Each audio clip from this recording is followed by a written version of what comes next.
नमस्कार विद्यार्थी मित्रांनो, BK प्रवीण देसले चॅनलमध्ये सर्व पालक व विद्यार्थ्यांचे स्वागत आहे.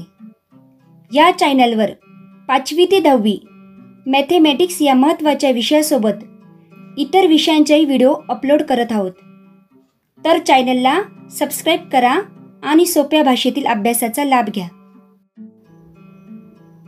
विद्यार्थ्यांनो, आज आपण इयत्ता 7वी विषय सामान्य विज्ञान पाठ क्रमांक 4 सजीवातील पोषण या पाठाचा स्वाध्याय अभ्यासूया.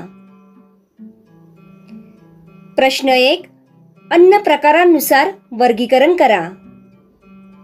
वाघ, गाय, गिधाड, जीवाणू, हरिण, शेळी, मानव, कौके, सिंह, म्हैस, चिमणी, बेडूक, झुरळ, गोचिड. विद्यार्थ्यांनो, अन्न प्रकारांनुसार वर्गीकरण पुढील प्रमाणे. शाकाहारी प्राणी गाय, हरिण, शेळी, म्हैस. मांसाहारी प्राणी वाघ, सिंह, बेडूक. मिश्राहारी प्राणी चिमणी, मानव, झुरळ. स्वच्छताकर्मी गिधाड. विघटक मृतोपजीवी, परजीवी. मृतोपजीवी जीवाणू, कौके. परजीवी गोचिड. प्रश्न 2. योग्य जोड्या जुळवा. अ गट, ब गट. अ गट 1. परजीवी वनस्पती. 2. कीटकभक्षी वनस्पती. 3. मृतोपजीवी वनस्पती. 4. सजीवी वनस्पती. ब गट. अ. भूछत्र. ब. दगडफूल. क. ड्रॉसेरा. ड. अमरवेल. उत्तर 1. परजीवी वनस्पती अमरवेल. 2.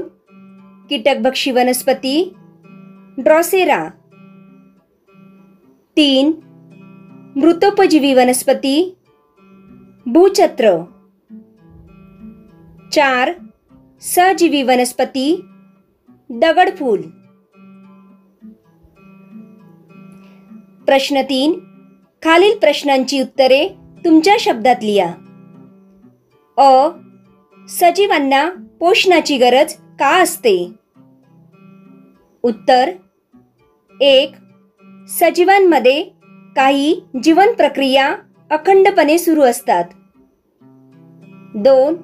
या जीवनक्रिया सुरळीत चालू राहाव्यात यासाठी पोषण आवश्यक असते. 3. आपल्या शरीराची वाढ होण्यासाठी आणि शरीर निरोगी राखण्यासाठी पोषणाची गरज असते. आ. वनस्पतीची अन्न तयार करण्याची प्रक्रिया स्पष्ट करा. उत्तर 1. प्रकाश संश्लेषण या प्रक्रियेने वनस्पती अन्न तयार करतात.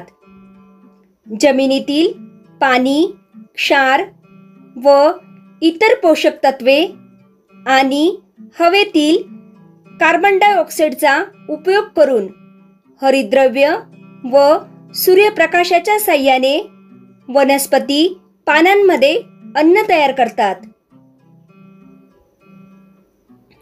2. म्हणून वनस्पतींना स्वयंपोषी म्हटले जाते. 3. प्रकाश संश्लेषणाचे रासायनिक समीकरण खालीलप्रमाणे. 4.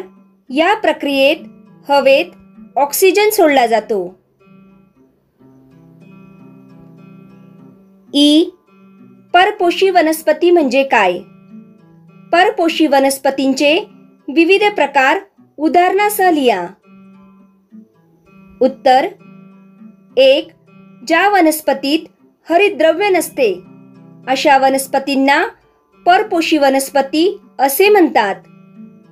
यांचे पुढील प्रकार आहेत: कीटकभक्षी, परजीवी आणि मृतोपजीवी, ज्या स्वतःचे अन्न स्वतः तयार करू शकत नाहीत. 2. अन्नासाठी या वनस्पती इतर सजीवांच्या शरीरात किंवा शरीरावर वाढतात आणि त्यांच्यापासून आपले अन्न मिळवतात. अशा वनस्पतींना परजीवी वनस्पती म्हणतात. 3. यांचे 2 प्रकार आहेत: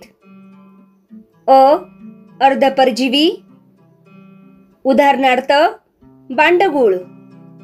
बांडगुळ आधारासाठी मोठ्या वृक्षावर असतो. या वृक्षाकडून क्षार व पाणी शोषून स्वतःचे अन्न तयार करतो.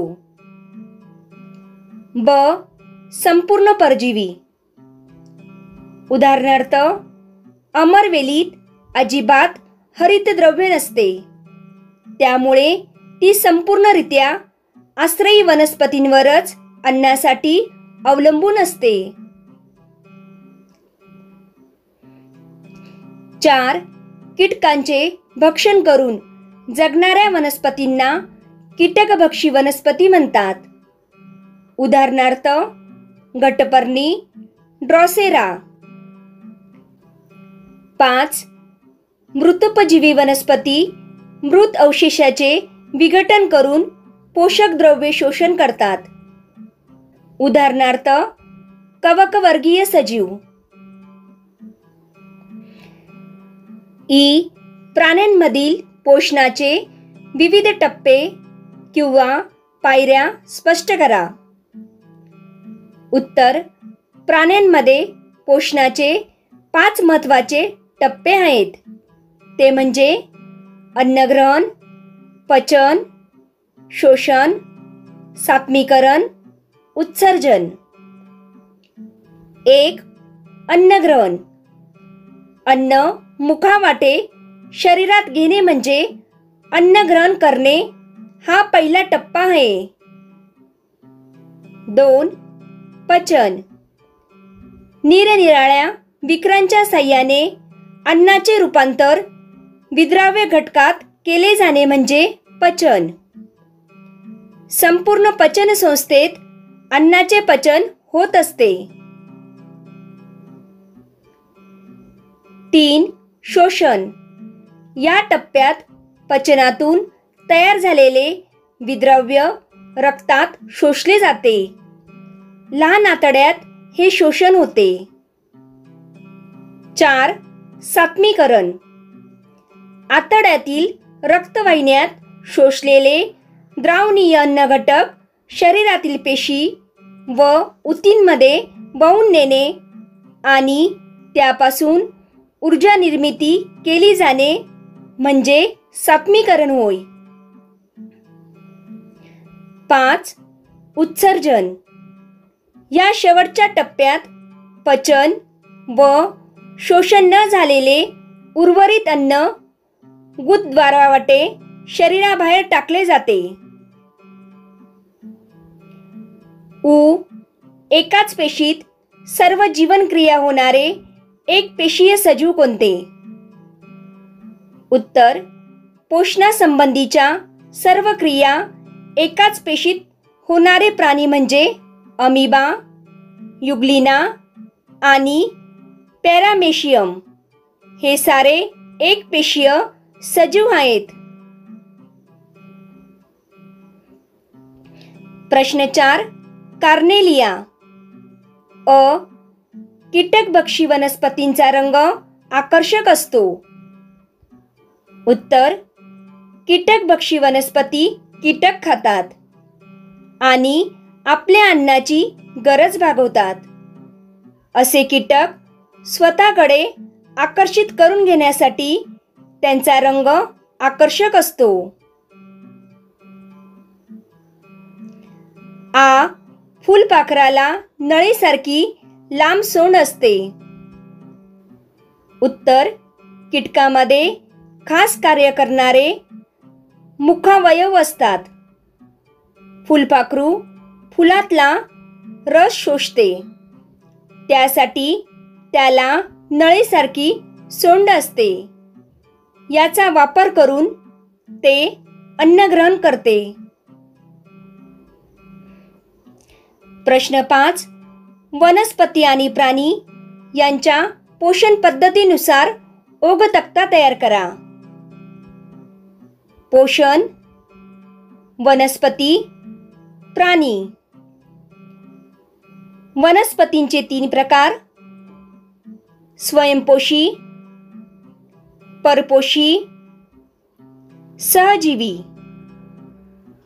परपोषीचे 2 प्रकार: कीटकभक्षी, मृतोपजीवी. प्राण्यांचे 3 प्रकार: समभक्षी, मृतोपजीवी, परजीवी. परजीवीचे 2 प्रकार: बाह्य परजीवी, अंतःपरजीवी. प्रश्न 6.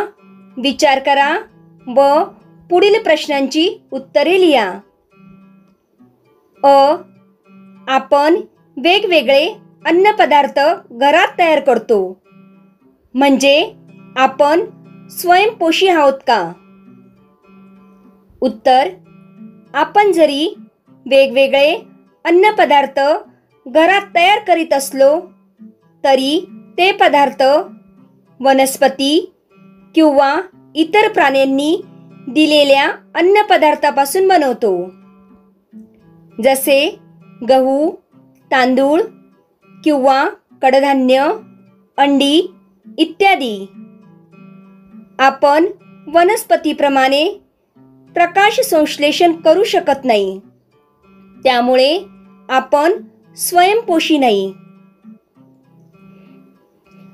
आ. स्वयंपोषी व परपोषी सजीवांपैकी कोणाची संख्या जास्त असते? का? उत्तर. स्वयंपोषी सजीवांची संख्या जास्त असते, कारण वनस्पतींची संख्या जास्त असेल तरच त्यावर गुजराण करणारे प्राणी तग धरून राहतील. जर स्वयंपोषी सजीव संख्येने कमी झाले तर त्यावर अवलंबून असणारे परपोषी सजीव नष्ट होतील.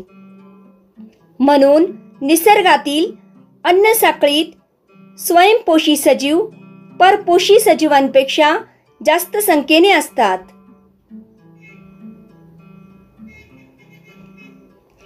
ई. वाळवंटी भागात परपोषींची संख्या कमी आढळते, मात्र समुद्रामध्ये जास्त संख्येने परपोषी आढळतात, असे का? उत्तर. 1.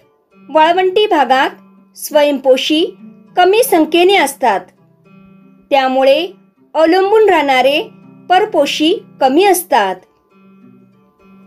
2. जिथे अन्नाची चणचण असते तेथे खाणाऱ्यांची संख्या रोडावते. 3. समुद्रात आपल्याला दिसत नसले तरी खूप मोठ्या प्रमाणात वनस्पती प्लवक नावाचे तरंगणारे जीव असतात. 4. त्यांच्यावर आणि प्राणी प्लवकांवर समुद्रातील अन्न साखळी अवलंबून असते, म्हणून समुद्रामध्ये वाळवंटी भागापेक्षा जास्त संख्येने परपोषी आढळतात. ई. हिरव्या भागांव्यतिरिक्त वनस्पतीच्या इतर अवयवात अन्न का तयार होत नाही? उत्तर, हिरव्या भागात हरितद्रव्य असते. हरितद्रव्य असलेल्या भागातच प्रकाश संश्लेषण होते. त्यातूनच अन्न निर्मिती होते. म्हणून हिरव्या भागांव्यतिरिक्त वनस्पतीच्या इतर अवयवात अन्न तयार होत नाही. बाह्य परजीवी व अंतःपरजीवी प्राण्यांमुळे काय नुकसान होते?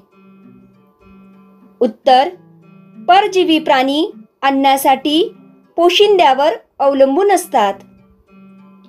बाह्य परजीवी चूषकासारखे किंवा सुईसारखे मुखावयव वापरून रक्त शोषतात.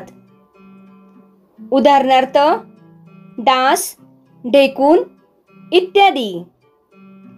डासांसारखे कीटक मलेरिया, डेंग्यू यासारखे रोग संक्रमित करतात. अंतःपरजीवी शरीरात राहत असल्यामुळे निरनिराळ्या प्रकारचे रोग निर्माण करू शकतात. बाह्य परजीवी व अंतःपरजीवी प्राण्यांमुळे आरोग्याचे मोठ्या प्रमाणावर नुकसान होते. विद्यार्थ्यांनो, आज आपण सजीवातील पोषण या पाठाचा स्वाध्याय अभ्यासला. थँक्यू.